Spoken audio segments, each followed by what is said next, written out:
Harrison Park is known as the jewel of the city. It was donated by the Harrison family.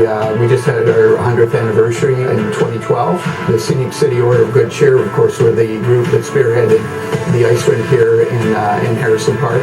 We wanted to build a rink, an artificial rink, and put it locally in the town. It works well for the kids, for shinny and for public skating. The city of Owen Sound has partnered with them to have some of these projects come in, and some others they've financed almost 100%. So we wouldn't have those facilities without them. Scenic City Rink is for the kids. The city, they maintained the rink. After we built it, we handed it over to the city. One of our mandates is we want the facilities to be free for the kids. So it's all benefited by everybody, but the kids mostly. What a treat to play keep away with the kids on that rink today. There was only one kid, Caleb, number 15 in the red sweater. A little later on, Daniel Alfredson always loved to do that. At the beginning of his career, it was Jason Spezza he would show, and later on it was Eric Carlson. But Caleb, 15 red. Phenomenal. More on that story as we move through the evening. Let's get to the Owen Sound Attack. This was a club that the Platers, the holidays, had made them famous, and then it looked like times were tough. They were going to move in the year 2000 when a group of people came together.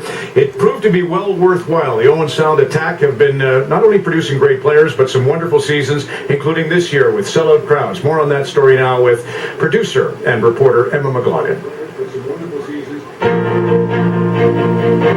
It's Saturday night in Owen Sound, and this is the place to be.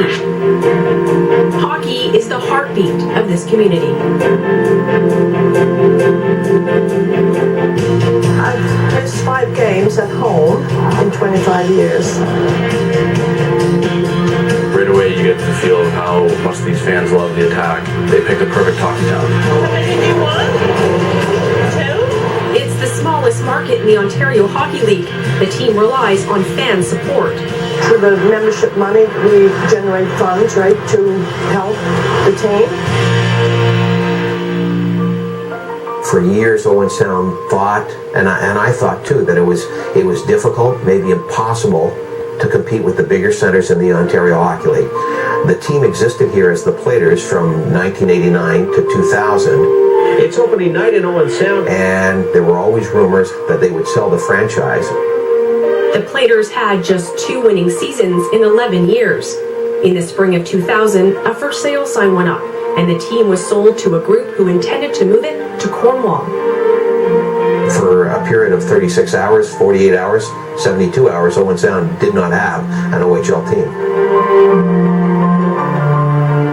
And I just fell in my heart. Some of us just got together and said, this can't happen. Can't lose our hockey team. There was a weekend fundraiser in Owen Sound, really a telethon that was going to be a Save the Plater campaign. Can I have your name, please? They worked out of a real estate office, and they basically were sequestered in that office for 72 hours, and they called everybody, every farmer, every barber, every workman, every municipal employee to try and get their support to keep the Platers in Owen Sound. I grew up in the area and played all my minor hockey here, and once it became known that the team was for sale, that if I could be part of a group that could keep the team in Owen Sound, I was willing to do that. I played in Hartford, Winnipeg, and Quebec, and they all lost their NHL teams, and the city's kind of hurt for that. In just 2.5 days, the community raised more than $600,000 to save its team. Along with saving the team came an opportunity for a fresh start and a new name, the Owen Sound Attack. Being a really small organization or small city, people were saying that small franchises can't win championships anymore. Going into 2010-11, Owen Sound was predicted to be 10th in the Western Conference, 10th and last. It was going to be the same old in Owen Sound. But even though Owen Sound had finished first in the division and finished first in the conference, there were a lot of non-believers. Raise the elbow, score! I don't think anybody really expected it, but it was just like the little engine that could. We just kept on rolling through the playoffs that year, and the fan base just grew and grew. The fans here from Owen Sound, there are thousands of them. For the little engine that could, Game 7 of the Ontario Hockey League Championship beckoned. One goal will decide this championship as well. Grace centers it.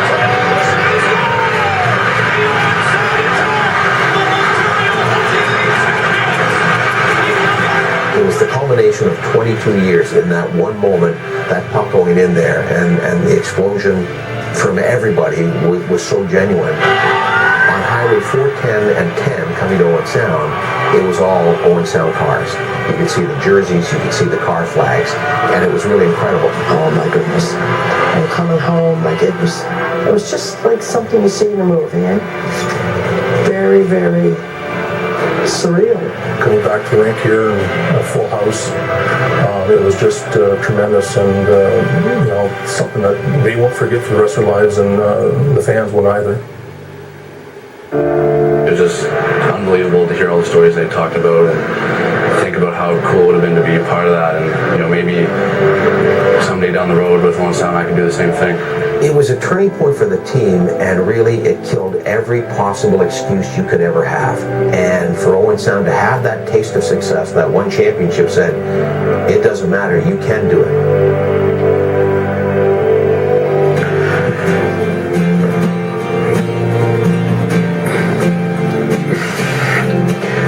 Thanks, Emma, for that story. That mask, by the way, is Andrew Manning, Airtrix, London, Ontario. We're in Owen Sound, Rogers' hometown hockey. Back to set up Tampa and Ottawa next.